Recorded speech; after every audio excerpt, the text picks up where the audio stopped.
al maestro Ricardo Sevilla, que ha esperado pacientemente para hablar sin pelos en la lengua. El maestro Ricardo Sevilla, periodista de larga trayectoria, columnista, escritor, fundador y conductor de su espacio en YouTube, Los Datos Duros, el terror de la fachiza en la X, antes Twitter, con sus hilos, y orgullosamente miembro de esta familia sin censura. Querido maestro Ricardo Sevilla, ¿cómo te va? Un abrazo a la distancia.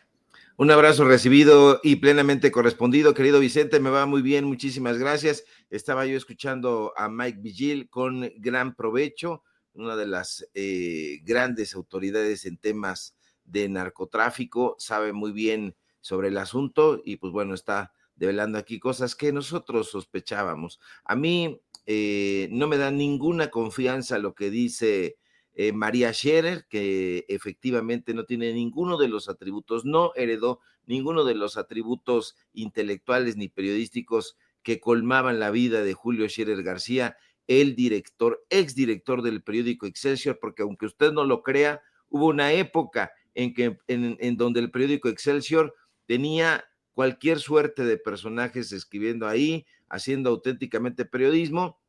Y bueno, Julio Scherer salió, ya sabe usted, el golpe a Excelsior, Díaz Ordaz, viene Proceso, viene Plural, vienen un montón de cosas. Bueno, nada de eso se le pegó a María Scherer, nada de eso se le pegó a Julio Scherer Ibarra, pero en fin, estos personajes han tratado de colgarse de la fama periodística que tuvo su padre, y en el caso de María Scherer, es cuñada de Margarita Zavala, pues bueno, sale y dice que tuvo una entrevista. A mí me parece que ahí hay, como dicen en mi barrio, pues ahí hay mano negra. Yo no creo que esa entrevista se haya llevado a cabo. Hoy la reportera de Proceso, la corresponsal de la Mañanera, ni siquiera sabe cómo se llama Ismael El Mayo Zambada, dice otra cosa, pero le hace el planteamiento a la doctora Claudia Sheinbaum, y bueno, nada que ofrecer en la revista Proceso, otra vez una nota de relumbrón y a todas luces un montaje, mi querido Vicente. Pues montaje tras montaje, tergiversación tras tergiversación. Ya viste lo de Salvador García Soto, lo de Anabel Hernández, esperamos las grabaciones.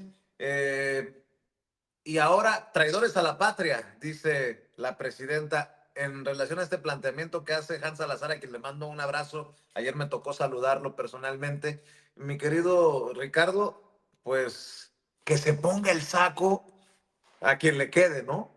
Porque, por cierto, hay muchos que se ponen el saco unitalla de traidores a la patria por lo que escriben, por lo que dicen, por lo que están esparciendo, Ricardo Sevilla.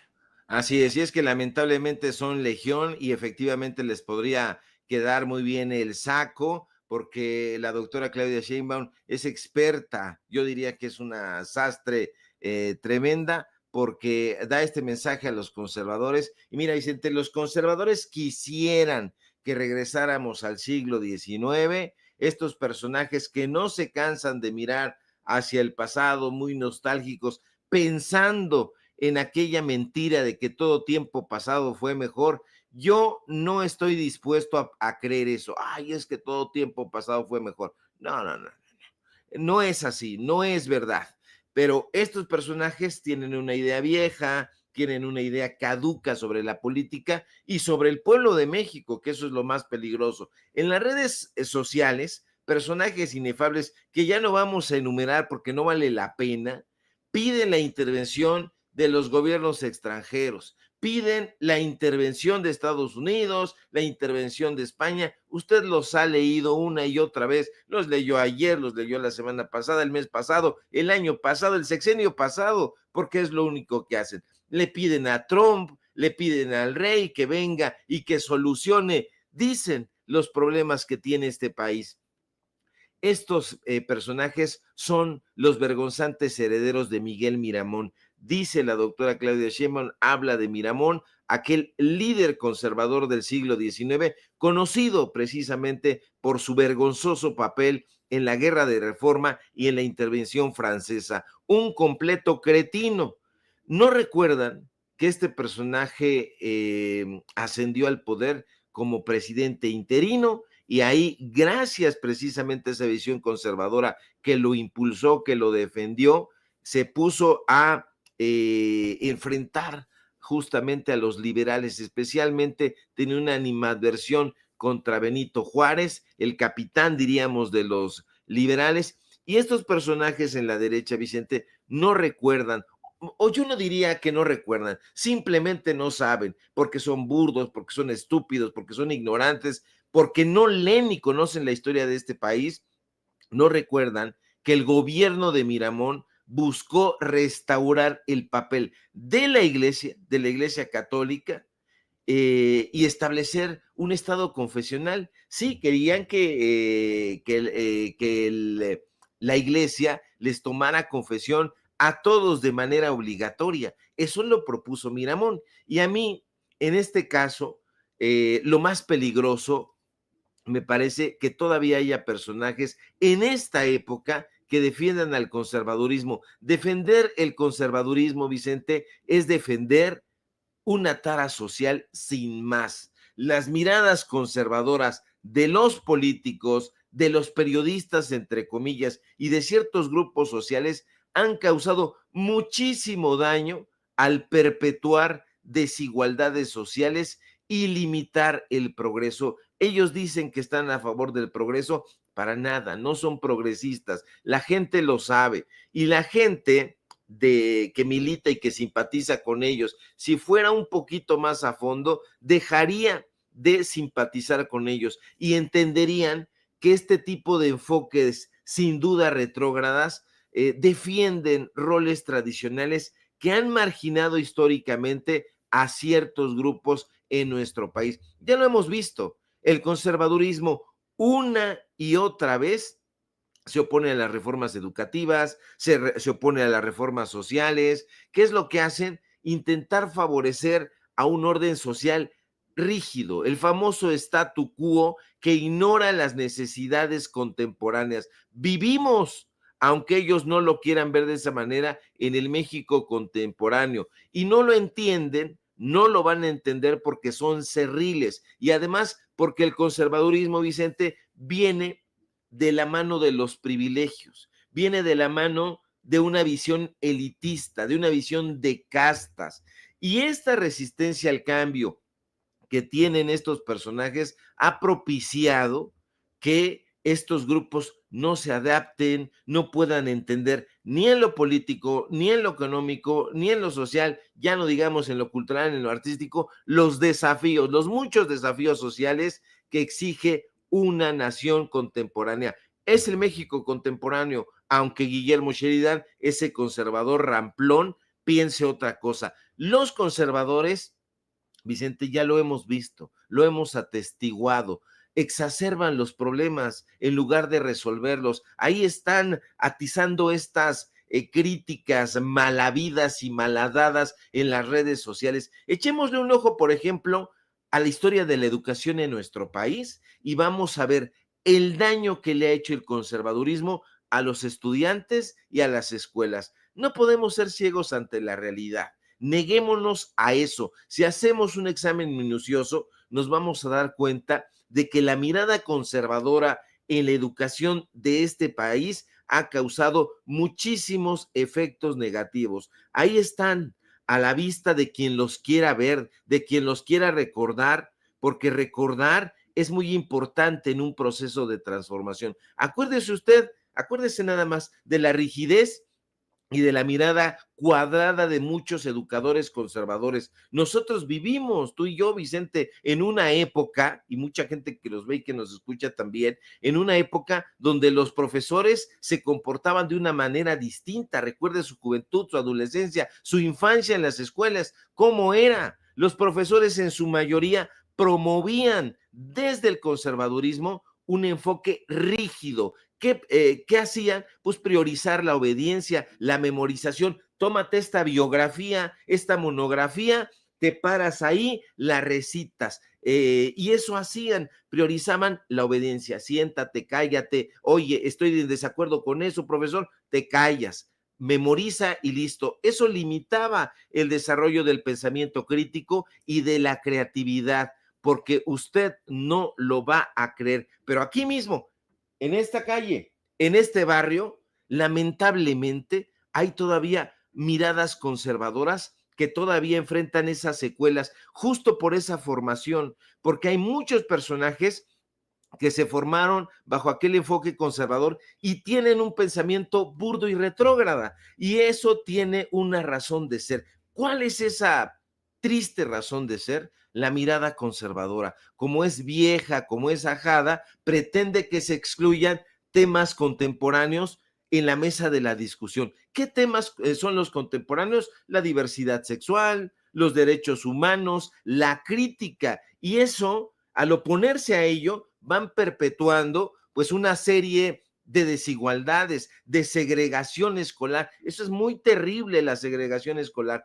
Hoy podemos ejercer la crítica en todos los lugares de este país, en todos, en cualquier localidad, en cualquier municipio, en cualquier regiduría, en cualquier calle, en cualquier avenida. Antes eso no se podía hacer porque la educación servía a las élites conservadoras y tenía la educación centralizada y luchaban a brazo partido. Bueno, no luchaban porque estaban aplastados a dos nalgas en sus oficinas, pero se afanaban porque esa visión centralizada y conservadora continuara. Ellos buscaban y siempre han buscado el centralismo, y eso también tiene una razón, una sin razón de ser, porque la centralización del control educativo, ¿qué es lo que hace? Inhibe la autonomía de los estudiantes, de los docentes, y levanta, erige una muralla en la participación de la comunidad educativa. ¿Qué es lo que hace eso? Favorece un sistema, nuevamente, insisto, de castas, de élites. Y eso es lo que no quieren volver, no, es lo que no quieren ver los conservadores, mi querido Vicente. Quieren volver a Miguel Miramón. Así es. Y bueno, hablando de estos personajes, están al nivel, yo nunca pensé decir eso, pero están al nivel del loquillo de Gilberto Lozano, mi querido Ricardo Sevilla. Gilberto Lozano, aquel de las casitas de campaña que se elevaban por los cielos, al que lo castigaba la Virgen, ¿no? Le caía encima. Aquel que me tiraba calabaza y que un día lo mandé a chingar a su madre aquí en vivo y en directo sin censura, pues quedó muy afectado. Anda haciendo encuestas que dice que para declarar a Monterrey como Texas, ¿no? Una república independiente. No es broma, no es broma. Vea y escuche. Hola amigos, hoy es enero 15 del año 2025, soy Gilberto Lozano, un vocero más que lucha por la independencia de la Regia República de Nuevo León. Como tú seguramente lo sabes, el Consejo Estatal Electoral del Estado de Nuevo León, en pleno, en forma unánime, aprobó este ejercicio democrático de preguntarle a los ciudadanos de Nuevo León qué quieren como futuro para sus familias, para su terruño. La pregunta es clara, pero esa no habrá que contestarle en este momento. Pero dice así: ¿aprobarías que el Estado de Nuevo León fuera un país independiente y que más allá de su posición libre y soberana también sea independiente del Pacto Federal? Todos sabemos el rumbo que ha tomado el Pacto Federal de... Por favor, díganme que estoy... es una pesadilla, no puede ser posible. Este Gilberto Lozano es un loquillo. Pero así como él, Laura Zapata, la gran analista de Atypical de ahí del changarro de Alarraqui, que le tira basura a la presidenta Claudia Sheinbaum, pero está extasiada por Trump. Hablando de traidores y traidoras a la patria. Palacio están temblando.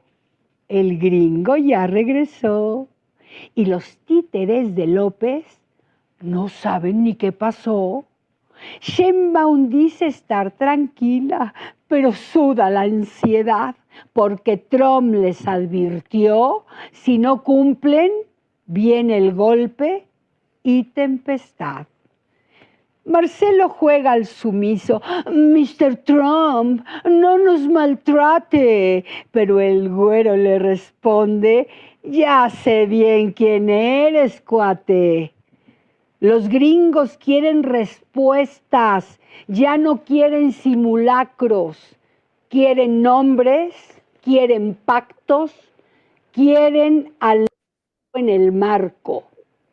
La DEA ya hizo su lista y el FBI también. Cuando empiecen las redadas, nadie escapa de la ley. Claudia finge diplomacia con ese inglés de salón, pero Trump la mira fijo. Speak louder, por favor. Ella pide que confíen, que ¿Es no en hay serio? nada que... ¿Es en serio? Ya no sé si está más loco Lozano, que quiere independizar a Nuevo León, o la señora esta. No manches. No, no, no, no, no, no. O Acosta Naranjo. Sí, el que no ha ganado nada, algo en la vida. El que siempre ha sido plurinominal y ha vivido de la chichi de los partidos políticos. Ahora dice que... A ver, échalo, David. Amigas y amigos, me da mucho gusto saludarlos en este inicio de año de nueva cuenta, con buenas noticias. Por pláticas que hemos sostenido con las autoridades electorales, hemos decidido solicitar que el próximo 22 de enero podamos usar las instalaciones del Instituto Nacional Electoral para ir a entregar personalmente nuestra solicitud para iniciar los trabajos para la formación de una nueva fuerza política y ciudadana para este país. No, no, Vamos no, no, no, no, no, don Ricardo Sevilla. Yo sé que quieres hablar también del INE y quieres hablar de lo que se viene para el 1 de junio y los dineros. Pero, ¿y estos tres chiflados qué? O sea, uno que se hace chaquetas mentales con un nuevo partido político cuando despedazaron al PRD entre él y los chuchos. La otra señora con versos alabando a Trump y atacando a la presidenta de México. Y el otro pendejo, pues ya de plano, ¡viva Nuevo León! No, te escucho, Ricardo Sevilla. Bueno, aquí yo creo que en mi infancia gané más estampas jugando volados de lo que ha podido ganar Acosta Naranjo en toda su trayectoria. No ha ganado un cacahuate, lo ha perdido todo. Y bueno, pues un personaje al que le gusta la jarra, y cuando te gusta la jarra de manera tan desmesurada, pues ahí está Felipe Calderón, Acosta Naranjo y todos estos personajes que les gusta la jarra y no saben qué decir ya cuando están achispados. Mira, yo creo que aquí sobre Avenida de Tlalpan está la unidad de medicina familiar número 10 y tiene su hospital de psiquiatría. Ahí deberían de ingresar a Laura Zapata. Es 16 de enero.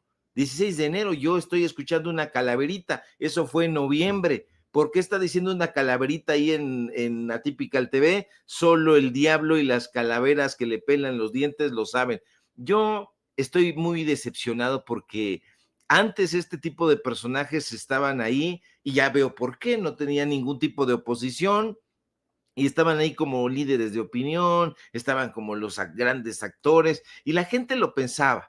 En algún momento lo llegaron a pensar y dijeron, bueno, pues este tipo de personajes probablemente sean algún tipo de referente, pero no son más que conservadores. El conservador, ¿qué es lo que hace? No necesitamos meternos a la etimología de las palabras para entender qué es un conservador. Quiere conservar las cosas como son, quiere que el statu quo permanezca así. Y si algo temen en Letras Libres, en la revista Nexos, en la revista Siempre de Beatriz Pajés, en la revista Vértigo que tiene Ricardo Salinas Pliegos, es precisamente la crítica, que la población acceda a un tipo de comunicación distinta, como la que se está haciendo aquí Sin Censura, que tenga un tipo de educación progresista. ¿Por qué le teme tanto el conservadurismo y estos soquetes que estamos escuchando a la educación, a la educación particularmente progresista y no conservadora, pues por varias razones muy importantes. ¿Por qué? Porque la educación progresista, insisto, fomenta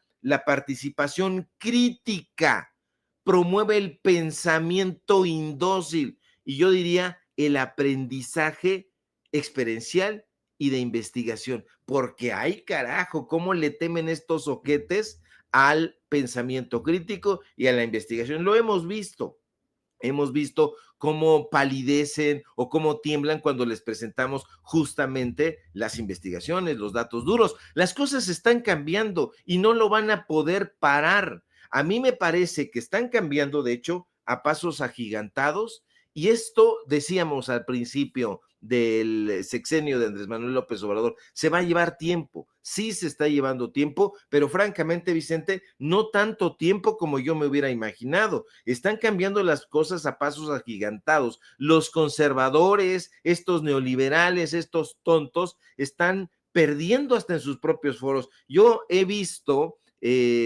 para efectos estrictamente críticos este tipo de programas y veo que en el chat hay mucha gente que entra y les da durísimo, les da durísimo. ¿Por qué? Porque estos personajes están fuera de madre. Yo veo, por ejemplo, lamentablemente en la UNAM cada vez hay más conservadores, pero en la Universidad Iberoamericana no me lo esperaba. En la Universidad de Anáhuac es posible encontrar alumnos críticos que se han logrado quitar el corsé del aprendizaje conservador y ahí están justamente haciendo esta crítica que estos personajes temen. A mí me parece eso muy relevante y cuando no haces esto y no lo difundes, pues entonces está haciendo lo que proponía la doctora Claudia Sheinbaum en la conferencia mañanera, simple y llanamente un traidor a la patria. Eso es lo que son, Vicente, unos traidores. Ellos quieren tener privilegios, ellos quieren estar becados, ellos quieren recibir chayote, quieren vivir del presupuesto porque son vampiros conservadores que le han chupado, estaban acostumbrados a chuparle transeccionalmente la sangre al pueblo de México. Y como nadie les está haciendo caso, pues entonces salen y dicen este tipo de calaveritas, este tipo de estupideces, y entonces se ponen miramonescos. Llaman a las potencias extranjeras, llámenle a Estados Unidos, llámenle a Trump, llámenle a España, llámenle al rey, que venga y que nos salven, dicen estos estúpidos. El estúpido payaso Broso estaba ahí en un carrito con su amigo Loretito diciendo esta clase de estulticias. El injerencismo, Broso, Víctor Trujillo, entiéndelo por favor, es meterse las fuerzas extranjeras en asuntos internos de otros países, pero tú como eres un traidor a la patria, pues has olvidado el terrible daño que le ha causado el injerencismo a nuestro país. Afortunadamente hoy, mi querido Vicente, México es un país libre, aunque le duela a los conservadores, aunque les punce en el asterisco. Oye, Ricardo, para cerrar, si me permites, hemos hablado de la decadencia en TV Azteca, los problemas que enfrenta Grupo Salinas, y en su momento hablamos de la salida de la dirección de la presidencia de Televisa de Emilio Azcárraga Gallán, el hijo del Tigre Azcárraga. Se está cayendo a pedazos Telerisa, ¿eh? Se está cayendo a pedazos. Estaba viendo el valor de sus acciones. Está por la calle de la amargura, pero me están informando que ya han desaparecido Televisa Sonora, ojo con esto, y que hay despidos masivos en Televisa Monterrey, en Televisa Tamaulipas, en Televisa Guerrero y, como le decía, en Televisa acá en Sonora, y que por lo menos hay 70 personas despedidas. A mí obviamente no me da gusto esto, ¿eh? Pues porque pues, son colegas, por más que me la pongan como me la pongan, la gente de abajo siempre es la que sufre más, pero esto confirma lo que hemos venido señalando. Los medios corporativos están en crisis de credibilidad y en crisis financiera y en crisis operativa, y no la la está pasando bien Televisa. Por más que hayan hecho acuerdos con Univisión, bueno, el propio Jorge Ramos se fue a la chingada ya de Univisión, ya no le pagaron su millonario salario, sería una chingadera, ¿no? Que a Jorge Ramos le pagaran lo que le pagaban y la gente de abajo, pues siendo sacrificada laboralmente hablando. Mi querido Ricardo Sevilla, ¿algún comentario sobre esto? Sí, desde luego. Hemos dicho una y otra vez que la manera de comunicación, de comunicar, de informar, está cambiando. Decíamos hace ya varios años, ya se puede contabilizar los años, que el periodismo se está haciendo en otra parte, que se está practicando con mayor responsabilidad, con una visión humanista en otros medios de comunicación. ¿Qué medios de comunicación? En los medios de comunicación independientes, en las redes sociales. Y en las redes sociales usted también tiene que hacer diferencias, porque hay medios que se presentan como independientes y no lo son. Ahí es el caso justamente de N+, que tiene un portal, pero intentaron cambiarle la identidad, el logo a Televisa, se lo cambiaron y dijeron, vamos a ver si pega. No pegaron. Hoy están saliendo por la puerta trasera, ellos no quisieran terminar de esa manera.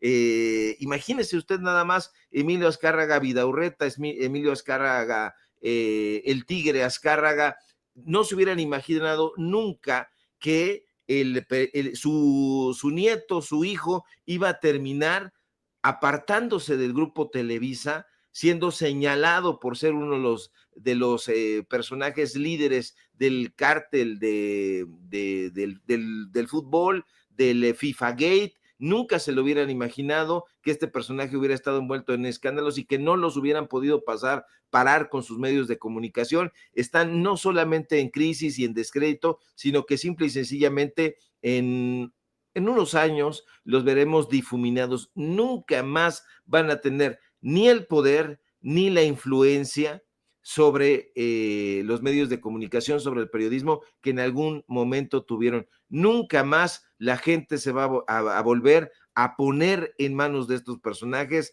mentidores profesionales, y que no se nos olvide nunca, para su descrédito, los nombres de Guillermo Ortega, de Guillermo Ochoa, de Jacobo Zabludovsky, hasta de Lolita Ayala y de este miserable Joaquín López Dóriga. Ahí estarán en la mesa, en el Museo de las Bestias Negras. Y Loret.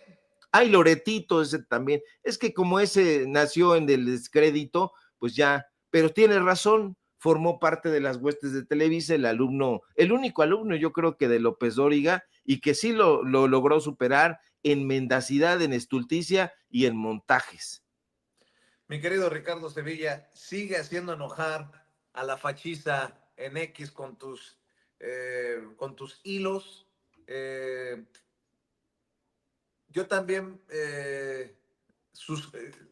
apoyo, suscribo lo que dice Nacho Rodríguez, que el periodismo que está realizando está marcando diferencia, aunque les arda a muchos y critiquen a El Chapucero. Lo publicó hoy en redes sociales y suscribo. Me da mucho gusto que reconozca lo que se está haciendo también desde tus trincheras, desde esta trinchera. Y mi querido Ricardo, ¿por qué no cerramos invitando a la audiencia de Sin Censura, precisamente para que amor con amor se pague? Claro que sí, querido Vicente. Muchas gracias a Nacho Rodríguez, el Chapucero, por esta deferencia que tiene, no solamente conmigo, sino con este espacio Sin Censura, porque es justamente aquí donde nosotros le damos visibilidad a este tipo de trabajos, a este tipo de reportajes, que son reportajes, usted lo sabe, con datos duros. Nos gusta ese tipo de periodismo y lo vamos a seguir ejerciendo. Ahora sí que, como dicen aquí en mi barrio, yo soy de barrio, y entonces en mi barrio dicen, vamos a llegar hasta donde tope con este periodismo de investigación, de corte desde luego humanista. Y bueno, síganme en mis redes sociales, en X, @Sevilla Crítico, quién sabe qué X hice ahí, pero bueno, una X ahí, @Sevilla Crítico, en Facebook Ricardo Sevilla, y nada más. Síganme por favor en Paralelo 24, en el podcast Datos Duros, síganos, ahí vamos, llegamos a los 1000 seguidores, somos bien poquitos, pero vamos, llevamos unos días, entonces síganos impulsando ahí en este podcast, ahí vamos pian pianito y llegando precisamente al corazón de la información y al corazón del pueblo de México. Síganos, síganos aquí en Sin Censura, donde somos orgullosamente miembros. Te mando un fuerte abrazo, mi querido Vicente, y estamos pendientes a la información. Claro que sí, te mando un abrazo, maestro Ricardo Sevilla, hablando con nosotros sin censura.